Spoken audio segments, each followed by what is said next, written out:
હા ઋતુકભાઈ, ખૂબ ખૂબ સ્વાગત છે આપનું ન્યૂઝ રૂમમાં. જી જી ઋતુકભાઈ, શું ઘટના બની છે? આપ અને પુંજાભાઈ ત્યાં મીટિંગ લઈ રહ્યા હતા કોળી સમાજની. આખો મામલો શું હતો? શું ઘટના બની છે જી અને કોણ કોણ ત્યાં હાજર હતું? વિસાવદરના પિયાવા ગામની આ ઘટના છે.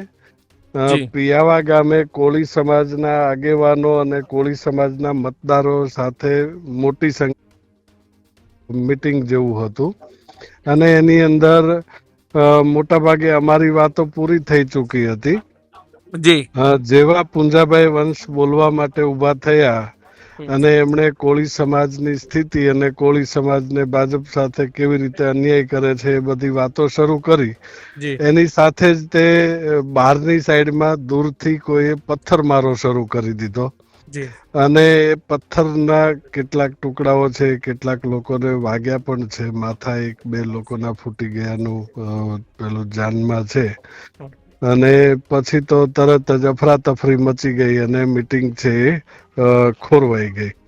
પણ ટૂંકમાં એક રીતે જોવા જઈએ તો કોળી સમાજ આટલી વિશાળ સંખ્યામાં એકઠો થશે એવું કદાચ નહીં લાગ્યું હોય આ લોકોને. જી અને પ્રમાણમાં મોટી સંખ્યામાં કોળી સમાજના લોકોને એકઠા થયેલા જોઈ જી અને સંભવ છે કે ભાજપના મિત્રો હોય કે સંભવ છે કે આમ આદમી પાર્ટીને પણ એવું લાગે તમને કોના ઉપર કે વધારે ડાઉટ લાગે છે ઋત્વિજભાઈ, અત્યારની પરિસ્થિતિ જોતા, કે કયા મિત્રોએ આ કાર્યક્રમ તમારા માટે કર્યો છે? કહેવું અઘરું છે, કારણ કે બંનેની અપેક્ષા કરતા સંખ્યા અહીંયા પ્રમાણમાં વધારે હતી.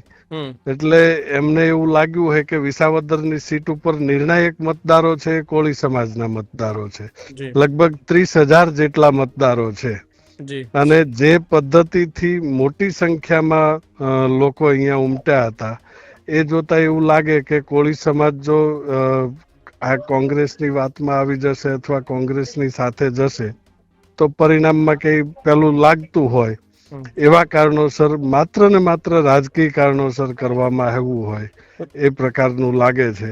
કોઈ પણ રીતે લોકો આ મીટિંગને કે સંમેલનને વીખવાનો પ્રયત્ન કરતા હતા. ઋત્વિકભાઈ, લાઇટ પણ કાપી નાખવામાં આવી હતી. પોલીસ હતી ઘટના હા સ્થળ પર? હા પોલીસને જાણ કરી છે? ના, પોલીસને જાણ કરી છે, એ લોકોએ ફોન કર્યા છે, જી પણ ત્યાં પોલીસ પણ નહોતી. લાઇટ પણ કાપી નાખવામાં આવી હતી અને અફરાતફરીનો માહોલ ઉભો. ટૂંકમાં કોળી સમાજને એક પ્રકારે એકઠો થતો રોકવા માટેનો પ્રયત્ન બે માંથી જે પાર્ટીએ કર્યો હોય તે. તમને અથવા પુંજાભાઈને કોઈ ટાર્ગેટ કરવામાં આવ્યા છે? અમે લોકો છે છાપરાની નીચે હતા એટલે અમારા સુધી તો ઘા નથી પહોંચ્યા, જી પણ ઘા જે થયા છે એ જી સ્વાભાવિક છે કે સામાજિક લીડર્સ ઉપર જ કરવાનો પ્રયત્ન થયો હોય.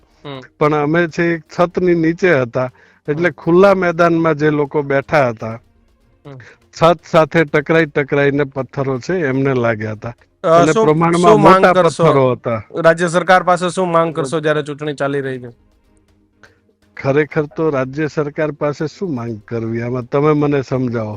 હમ રાજ્ય સરકાર જ પડદા પાછળ રહીને આ બધું કરાવતી હોય તો ફરિયાદ કોને કરશું અમે? જી એટલે આમાં રાજ્ય સરકાર જ પાછળ છે કે નહીં એની તપાસ રાજ્ય સરકાર કેવી રીતે કરશે? એટલે એ શંકાનો વિષય છે. એટલે અત્યારે તો ચૂંટણી છે, અમે તો સમાજની પાસે છીએ અને સમાજની સામે છીએ. તમારી હાજરીમાં અમારી ઉપર આટલો હુમલો થઈ શકતો હોય જી તો બાકીના સમાજની તો શું દશા હોઈ શકે?